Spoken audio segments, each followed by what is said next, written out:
Hi there, my name is Jane Tabor and I'm the moderator for this press conference, and thanks for joining us. We appreciate it. Just a couple of points before we start.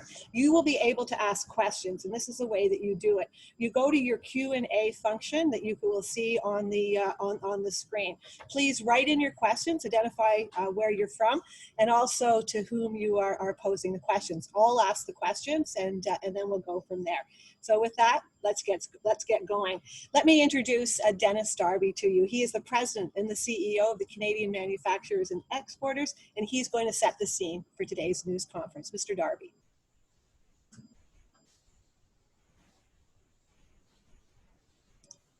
Can you unmute yourself, please, Mr. Darby?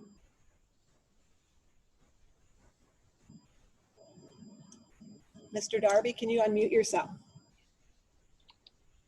Thank you very much. I had to wait for the host to do that, and we're so good morning, and we're all getting used to this these virtual events. So thank you very much. Thank you, Jane, for doing this for us today. As you know, on behalf of the manufacturing sector, CME is the trade association that represents manufacturers big and small across Canada, and we are a key contributor to the Canadian economy, generating about a third of our GDP.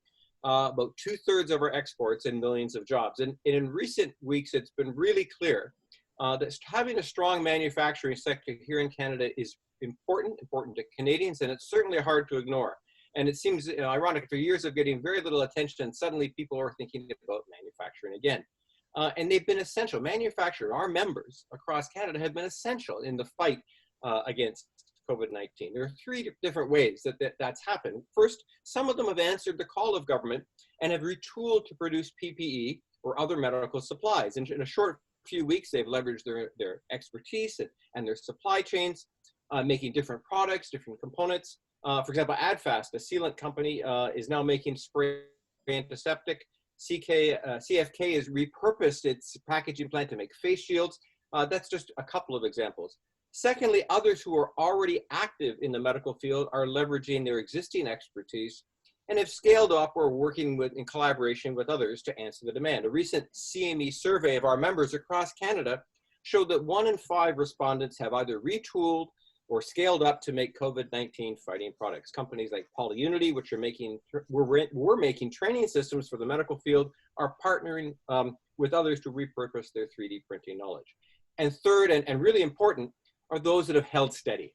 These are companies continuing to produce goods that are essential to keep the supply chain running, the well-being of Canadians. Companies like P&G are making sure Canadians have the toothpaste, the diapers, the dish soap, while companies like Winnipeg make sure they have the food and medical devices produced by other manufacturers that are properly packaged. It really requires all parts of the manufacturing infrastructure. And it's important and critical for Canada at this time to keep the economy running.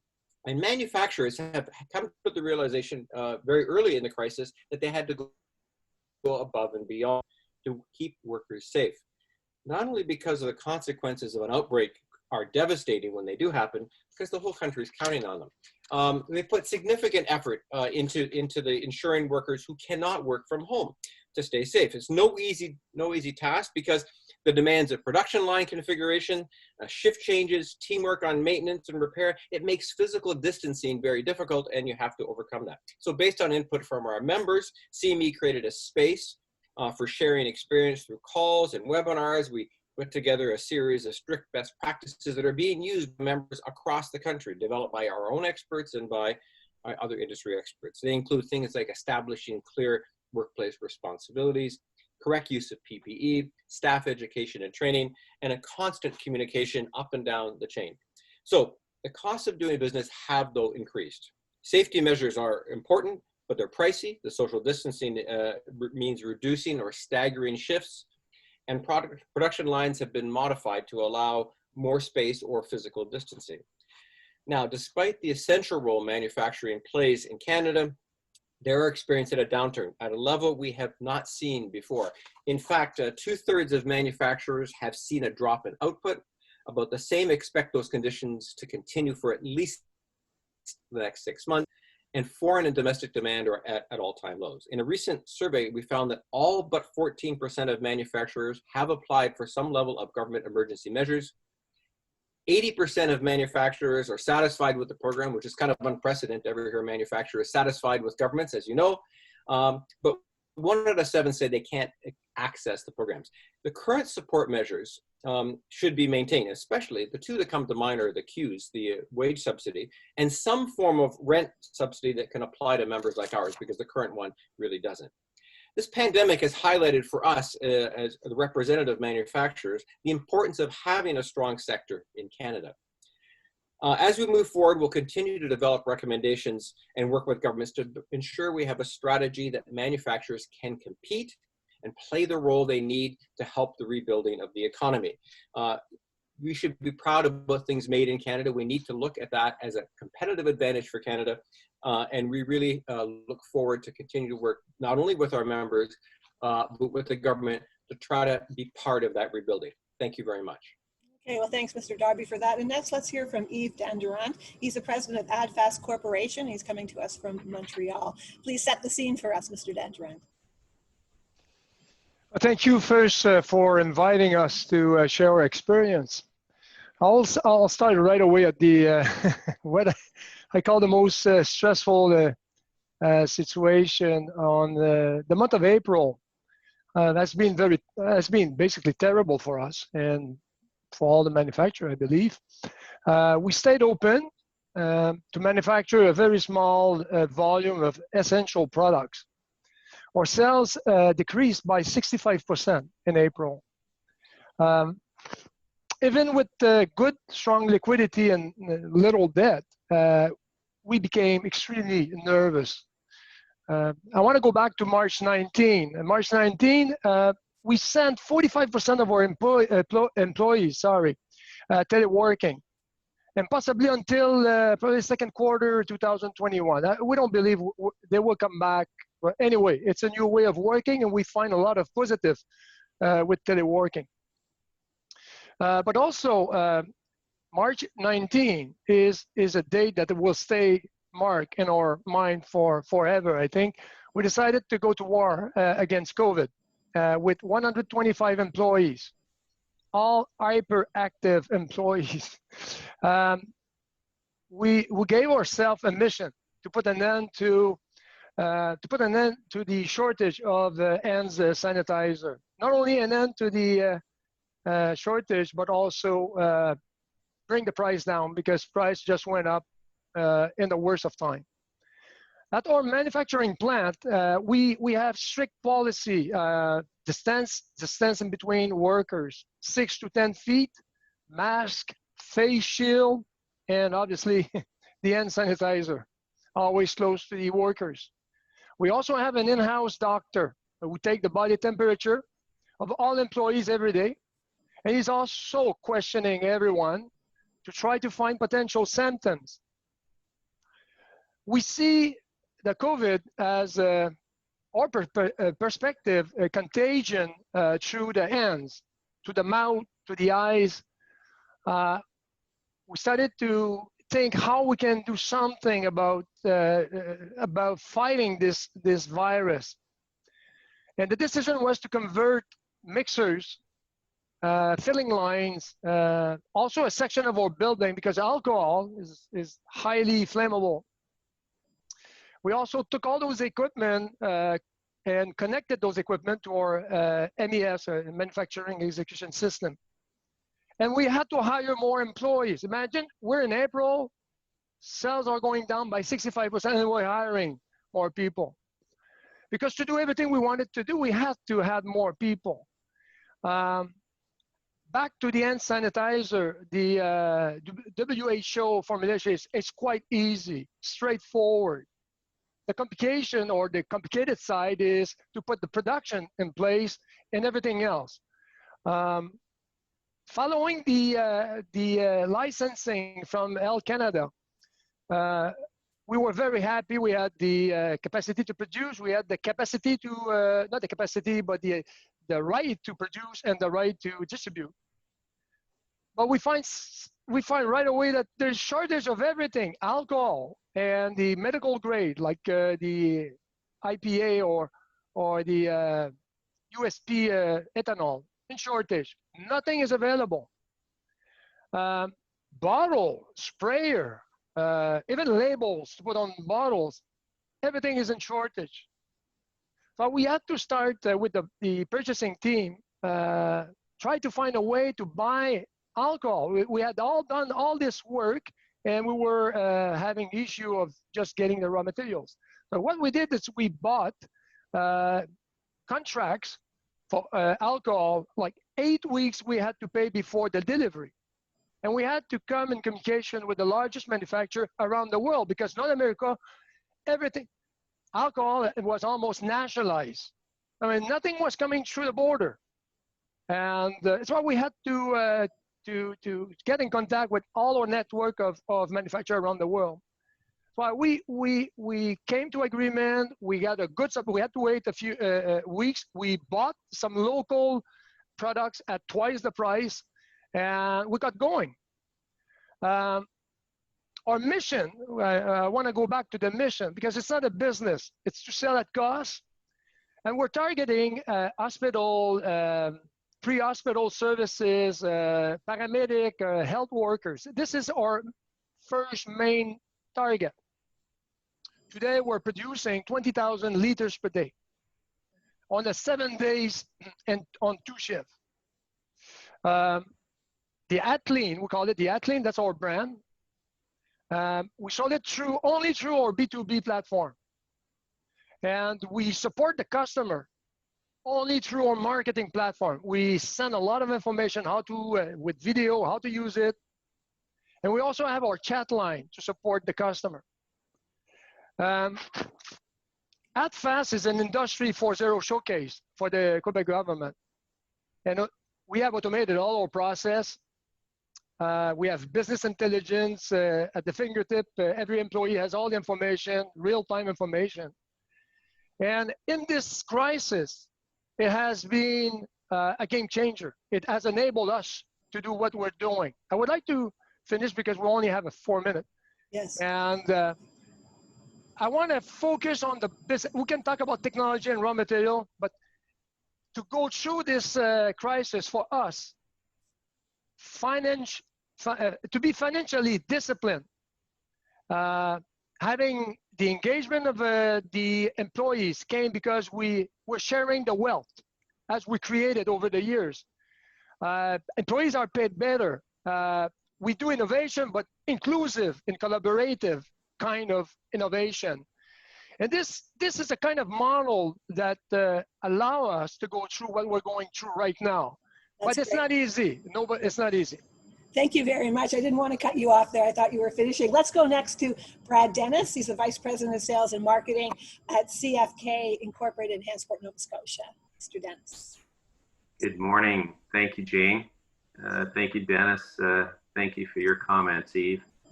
And thank you to the Canadian manufacturers and exporters for the chance to tell our story about how CKF has faced the COVID-19 fight. Perhaps just a brief background on who CKF is first. CKF is a 87-year-old privately held Canadian company as part of the Scotia Investments group of companies. Through our 5 plant operations across Canada, we proudly manufacture and offer a wide range of molded pulp, foam, and recycled PET products to meet specific demands of the retail consumers, food service operators, and the food packaging industry. Most people, consumers, would know our Royal Chinette brand, which is the largest single-use paper plate brand in Canada. So during the COVID-19 pandemic that we're experiencing, CKF, which is considered an essential manufacturer, has kept all 5 of its plant operations open, continuing to manufacturing its food packaging lines of meat trays, egg cartons, and produce trays to service the food industry. Our duty of care and safety for our 800 employees has been paramount through this time frame. Through early and daily planning and implementing strict measures around plant access, plant safety, mitigation, and process restructuring, as well as strong employee support and communication efforts, we've achieved this. much like what Dennis and Eve have spoken about. It has, however, taken a total team effort at CKF, and our frontline workers are really the true heroes here for keeping our businesses running. Our efforts are continuing every day as we deal with process changes that will become the new normal and likely are here to stay. Towards the end of March, CKF heard the call from federal and provincial supply chain jurisdictions about the significant supply void that existed for PPE in Canada to protect our frontline medical workers and essential services staff. Our employees took action and launched the new frontline face shield. Really what occurred was something quite remarkable. In less than 2 weeks, the company designed, tooled up, and began the pilot manufacturing of the protective gear at its plant in Delta, British Columbia. CKF also secured its medical device establishment license, and its design was also approved by the federal government within this 2-week period. CKF has dedicated the capacity from 2 production lines for the frontline face shield, which is made from recycled PET and is available from its CKF Delta, British Columbia and Toronto Rexdale plant operations. Something that's really interesting about our design, it comes unassembled and it ships in low cube cases. So the frontline face shield is actually assembled quite simply in 60 seconds. Each case comes packed with 6 pouches of 24 shields. So it makes the frontline face shield safe, it's hygienic, and it allows for simple distribution for the employer and worker alike, all the while being affordable and accessible for all frontline needs. It was really quite amazing how quickly we responded. We could not be more proud of our team. They quickly mobilized resources, they reached out to our trusted suppliers, and developed a plan to redeploy our manufacturing capacity to produce the much needed face shields. Although we've yet to secure an order from the federal or provincial governments, CKF Inc. is manufacturing and making available the frontline face shield to industry in Canada and protecting frontline workers in areas such as food processing and the services industry today. We continue to manufacture our frontline face shield, and we're ready when the call is made for Canada. Thank you. Thanks, Jane. That's great. Thanks very much, Mr. Dennis. I appreciate that. Now let's go next to Geraldine Hughes. She's the president of Procter & Gamble. Ms. Hughes. Thank you, Jane. And thanks very much for the invitation. So it's wonderful to join you this morning, particularly because I've only recently taken over as president of Procter & Gamble in Canada. So very pleased to be here. So as you all know, P&G is in the business of producing everyday essential products for everyday tasks. So things like laundry detergents, cleaning products, hygiene products, personal healthcare products. And in these times, these essential everyday products are even more needed by people as they spend more time at home and they really need to keep their clothes clean, their houses clean, and follow personal hygiene. So we've been committed to keep producing for our consumers. And ever since the crisis started, we listed 3 priorities. So our priorities were firstly, keep our own people safe. Secondly, keep serving our consumers and customers with these everyday essential products. And thirdly, support our communities as much as we can and step us up as a force for good. So as we've worked this, the first thing we did was to protect our people, and Eve and Brad have mentioned the same. And we had the advantage of a lot of global learnings. So, you know, we've got operations in China, in Europe, who have been ahead in some cases on the pandemic, and we took the learnings from them on what was needed to keep our people safe. So we introduced the protocols that you've heard about: temperature checks, wearing masks, cleaning protocols throughout the day, social distancing, and importantly, social distancing not just in the place of work, but in the corridors and in the catering facilities, such that we're looking at every angle. And we also took a close look at how people would travel for the office to make sure that could also be safe. So we're delighted that our processes have managed to keep people safe. We also heard from Brad and Eve about the shortages of PPE. We saw this early on in P&G as well. So we actually retooled our manufacturing sites to produce masks and hand sanitizer in-house. So we're producing hand sanitizer in our Brockville plant here in Canada, and we're about to get a mask line running in Belleville here in Canada. And in the short term, we're importing masks made in P&G facilities. The good thing is we're managing to make enough PPE for all our people in our plants, in our DCs and in our offices. And based on the forecasting production volumes, we're going to have a bit spare that we can donate. So we're already starting to donate hand sanitizer from our Brockville plant, and we're working with government and health authorities on who's most in need in Canada. And then we'll work to do the same with our excess masks as we produce them. So I'd also like to mention thanks to the government officials, because as we wanted to retool our manufacturing sites to make the sanitizers and masks, we needed their support, and they were very quick with their approval, which was great. To serve our consumers and customers with our products, we've had to change some of our manufacturing shifts.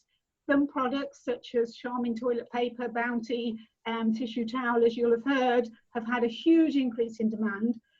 So we're literally working those factories 24/7 as we really work to meet the demand of people. And to support our communities, we're making donations to those in need, those in the front line. We've already donated $4 million worth of either product or money to help people in need in Canada. And we're delighted that we'll also be able to donate some sanitizers and masks as we move forward.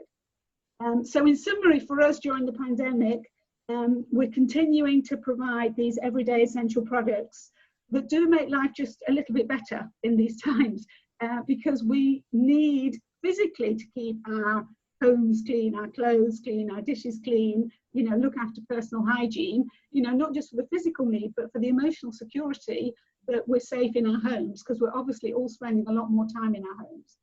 So we're managing to continue providing those products and keep our people safe. So we're very proud that we've managed to keep all our plants and DCs running and keep our people safe, and also help the communities by donating our products to people in need on the front line or who are less fortunate. And we're working with food banks and relief efforts to do that. And you know, we think it's really important in these tough times that big companies like P&G do step up to be a force for good. You know, we've always talked that, but we take our responsibility there really seriously, particularly at times like this. Okay, thank you very much, Ms. Hughes. I appreciate that. Next, we're going to go to the Atlantic Coast. Dr. Michael Bartelis is the CEO and co-founder of PolyUnity, and he's in St. John's, Newfoundland. Dr. Bartelis. Thanks a lot for the invitation to speak today, Jane and Dennis, and to the CME. It's amazing to hear the efforts across the country that's going on. I think as a company, PolyUnity, we were founded by 3 medical students originally a few years ago, and we were focused on medical education and medical education tools through agile manufacturing. So our company in February signed an agreement with Eastern Health, which are the largest regional health authority in Newfoundland, to do 3D printing. Now, we didn't realize in March that our world would be flipped around entirely from medical education to actually using agile manufacturing to help support frontline workers. So I am currently working as a resident physician on the front lines, and same with the other 2 guys that founded the company. And really, we understood the supreme need to be able to support this initiative, be able to do it quickly, be able to do it at a standardized fashion, and to do it with proper kind of protocols in place as well. So with great support from Eastern Health, from the task force group in Newfoundland, Labrador, and David here from the CME and some of the other CME members on the East Coast there, really helped guide our company from a company of 6 employees to now we're looking at almost 17 that we're growing to. We had 3 3D printers originally, and now we have over 40. We started off with a design working with physicians and nurses to what would be an ideal design for you for a face shield, and also to help support hand sanitizers being placed in hospitals. We created some adapters for them and mounts as well. we work with these groups. We're able to get fantastic guidance, and I'm happy to say, you know, we got through the MDEL, the Health Canada stages, the quality assurance stages within Eastern Health, and now we're producing 3,000 to 4,000 face shields a week that are assembled, packaged, out the door. So we already have 10,000 that are currently being used by healthcare providers in Newfoundland and Labrador. It's been quite a roller coaster. We're very fortunate to be able to continue this work, to be able to learn from the CME. And actually, we just joined the CME about a month and a half ago. So thanks for having us. And we're really looking forward to being connected in with the CME and growing with the CME, because we know that, as we call agile manufacturing, is something that we believe, and we've seen now in this crisis globally, it's something that's been able to be put to good use, been able to change rapidly and with design changes. And when there was an acute need, we were able to help find some designs to solve that acute need fairly quickly. So yeah, very excited to be here. Thanks a lot, and feel free to fire away any questions to me related to our story, but also related to kind of healthcare, because like I said, we're not from a manufacturing background. We have fantastic support from expert manufacturers, but really healthcare is where we were born out of. So thanks a lot for having us today. Okay, thank you very much, Dr. Bartels. Appreciate that. Now let's go to Winnipeg, Manitoba, and we're joined by James Holland. He's the president of WinPak Division, WinPak Films Incorporated in Winnipeg. Mr. Holland.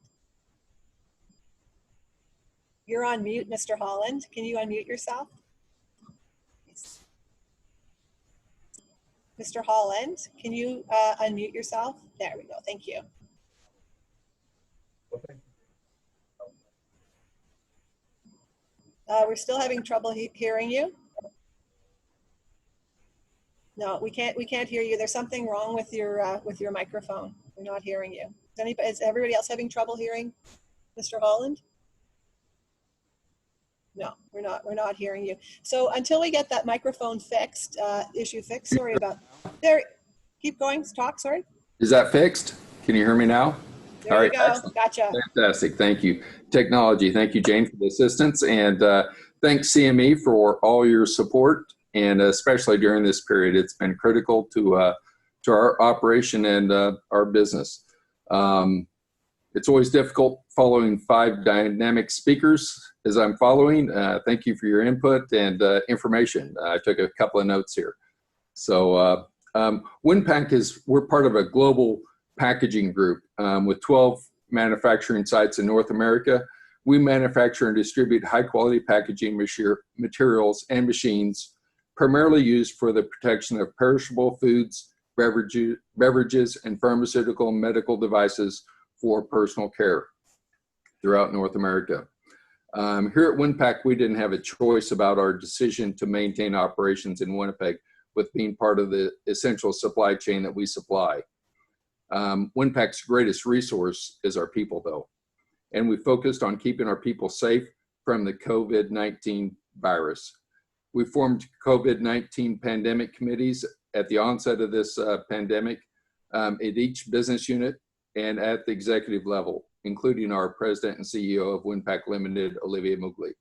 We quickly implemented policies and action plans based on national and provincial COVID-19 directives. We shut down WinPak business travel immediately. WinPak has SQF certification at our operations, and hand washing prior to entering any plant was routine and mandatory for everyone. But we more than doubled the amount of hand sanitizer, solution, and locations available to our people immediately. We even added that for our office staff entering the office area. Washing of hands is the best way to fight the virus, and most experts agree on this recommendation. We implemented social distancing policies by having as many of our office staff working remotely as possible, which created some interesting challenges. We reduced capacity and access to our cafeteria. We moved meetings to virtual. We staggered shift and break times in high traffic areas. We implemented one-way traffic flows to our cafeteria and other high areas, including entrances and exits.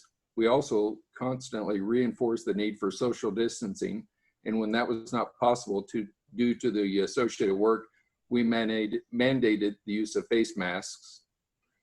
WinPak restricted access to all of our manufacturing locations and implemented a supplier questionnaire for essential service suppliers and contractors that are essential to keeping our operations running that would prohibit access to high-risk individuals. Touch points were also a concern. Winnipeg hired 2 sanitation employees for every shift to sanitize human touch points throughout our office and our operation. We installed foot door openers on internal doors where possible. An industrial cleaning kit was purchased and an environmental company was contracted to do a deep clean of the operation as a precaution if in the unfortunate event that we had a confirmed COVID-19 in our case in our operation. Winnipeg developed a flow chart for sick or symptomatic employees to follow that included travel-related reasons that resulted in 14-day quarantines or until an individual was cleared by a doctor or a negative COVID test result after 3 days in quarantine. Winnipeg encouraged the use of face masks by everyone, and after we received delivery of cloth and disposable medical masks for all employees, we made it mandatory for all salaried and hourly employees on location to wear a face mask. On the onset of this pandemic, we had ordered N95 masks, and after receiving them and understanding that our provincial healthcare frontline workers were without proper masks, we donated this supply to our Manitoba healthcare community. Thermal temperature scanners were ordered in March with a receiving delivery this week. We are currently testing them now for each entrance of our operation in the event we see a spike of the active COVID-19 cases in Manitoba. We currently are down to 16 active cases in the province. Winnipeg was advised by the CME that our provincial healthcare workers were without face shields and asked if we could help manufacture 100,000 shields for the province. We'd never made face shields before, and it was not our core competency. We accepted the challenge with help with the CME and other local manufacturers such as Macnon, SureSeal, and Hillary Production with much success. And we've now shipped over 40,000 face shields of the 100,000 requested. Thank you for everybody's time, and I hope some of these learnings that we've went through will help some of the other businesses and manufacturing sites that are have been down and are coming up and wanting best practices. I'm not saying that all of ours are, but it's what we've learned in the process. And thank you much for the help of the CME.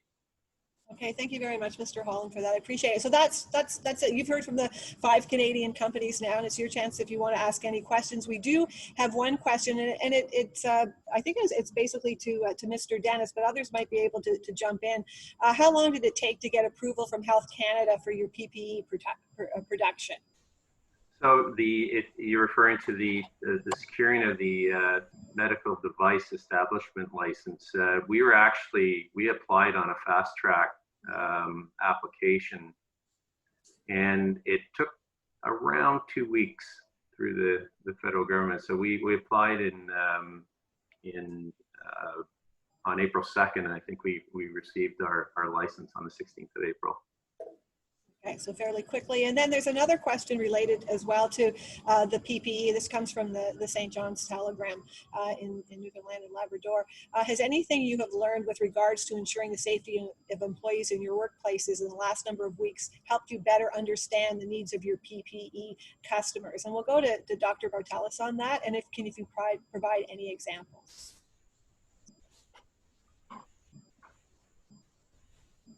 You're going to have to unmute. Yeah.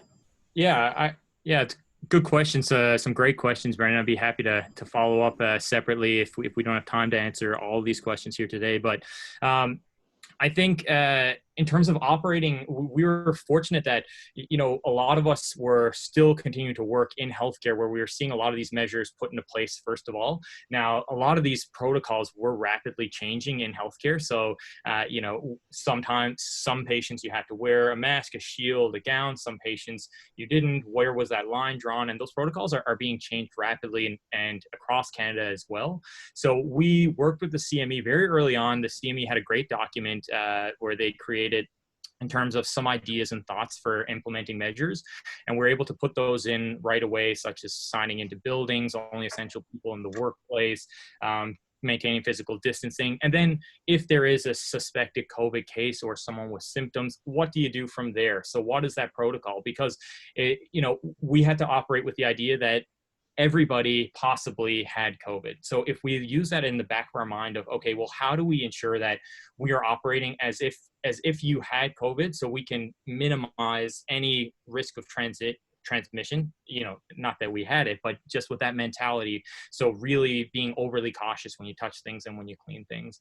So yeah, from the workplace into our own workplace, into when we developed these shields, we worked with healthcare providers. So we didn't develop them in isolation. So the design process was we had resident physicians and staff physicians kind of come in, and we went to them and we got their feedback throughout that process. So we designed it in tandem with them and not in isolation with them. So hopefully that answers your question. Yeah, thank you very much. And people can follow up afterwards with questions because we're running out of time. And I just wanted to leave a couple of minutes for Mr. Darby just to sum up for what we've heard today and what things might look like going forward.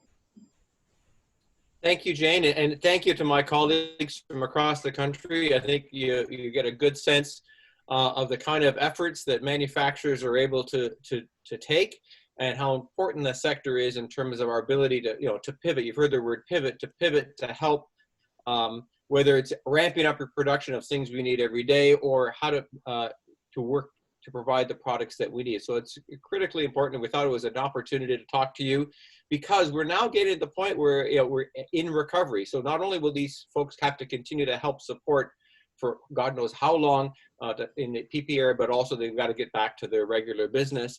And it's going to be important for Canada's policymakers, for us to understand how important it is to keep this sector going. We're in for a very tough time, as we heard from our members, but I think we have the resilience and we have the creativity, and it's really it's been a pleasure to talk to you about the work that our manufacturers have done across Canada. Okay, well, that's it. Thank you very much, Mr. Darby. Appreciate it. And thank you to our panelists, Mr. Dennis, Geraldine Hughes, Michael Bartelis, James Holland, and Eve Daniron. I really appreciate your time today. For those of you who want to follow up, the entire broadcast will be posted on the CME's website. That's www.cme-mec.ca. As well, we'll be sending out a press release that will have the contacts of the business leaders who spoke today. So if you want to follow up with them. Thank you very much for joining us. Thank you. Thank you, Jane. Thank you all.